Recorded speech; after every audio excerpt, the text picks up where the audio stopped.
នៅក្នុង Microsoft PowerPoint បើសិនជាអ្នកទាំងអស់គ្នា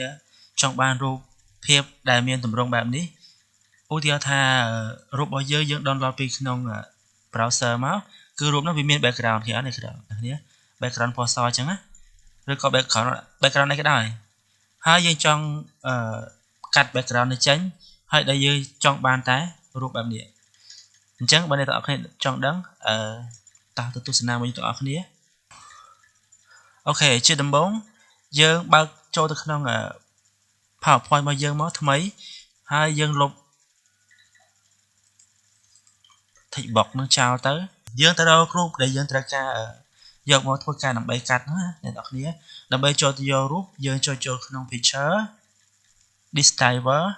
អូខេអញ្ចឹងយើងត្រូវរូបដែលយើងបានទាញទុកនឹងមកហើយអញ្ចឹងខ្ញុំបានទាញទុកហើយអូខេអញ្ចឹងខ្ញុំមានរួចរាល់ហើយអូខេអញ្ចឹងខ្ញុំធ្វើការទាញរូបទឹកក្រូចមួយអូខេអញ្ចឹងរូបទឹកក្រូចហ្នឹងវាមានទម្រង់នេះ border របស់វានេះឥឡូវខ្ញុំដាក់សុំឲ្យអ្នកទាំងអស់គ្នាមើលណាអូខេឃើញអត់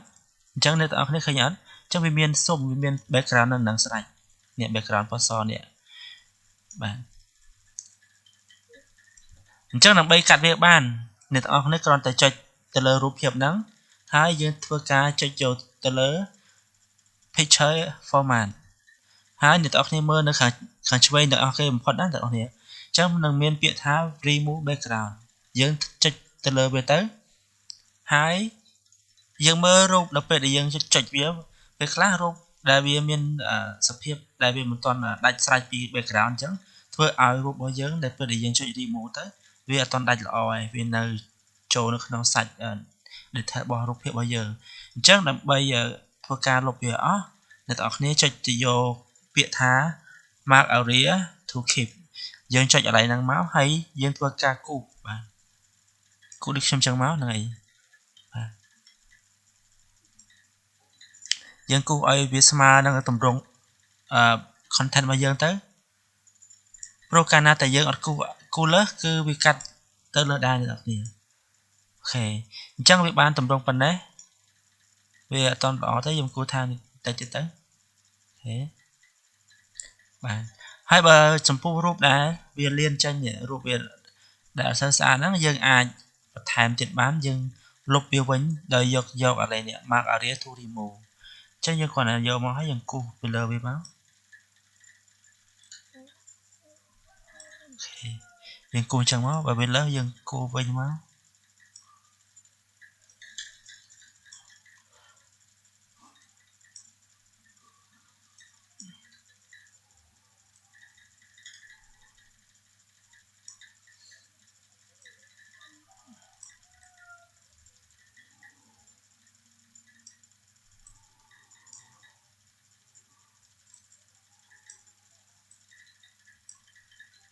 អូខេអញ្ចឹងនៅពេលដែលយើងគូសរួចហើយយើងធ្វើការចុចវាពាក្យថា keep change ពេលដែលយើងចុចទៅវានឹងដាច់ background អស់ហ្នឹងពេលយើងទាញមកឃើញអត់ឃើញដាច់អត់អញ្ចឹងខ្ញុំបិទសុំចេញដើម្បីបិទសុំនឹងបានយើងគ្រាន់តែចុចលើរូបហ្នឹងមកហើយយើងយកពាក្យថា picture border អញ្ចឹងអ្នកទាំងអស់គ្នាមិនយកទេ outline ហ្នឹងអញ្ចឹងវានឹងបាត់ដោយខ្លួនឯងឥឡូវយើងដាក់ស្មោលម្ដងយើងដាក់ស្មោល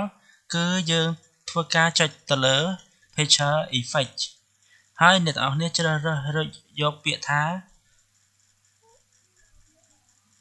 នេះ reflection ចុចលើវាមកហើយយើងធ្វើការជ្រើសរើសយករូបនេះមួយអញ្ចឹងអ្នកទាំងអស់គ្នាឃើញថាមានរូបខាងក្រោមប៉ុន្តែដោយសារវាឃ្លាតធំពេកឆ្ងាយពេកយើងធ្វើការតម្រឹមរូបដោយចូលទៅក្នុង crop ហើយយើងពង្រួមរូបនឹងឲ្យតូចតិចទៅ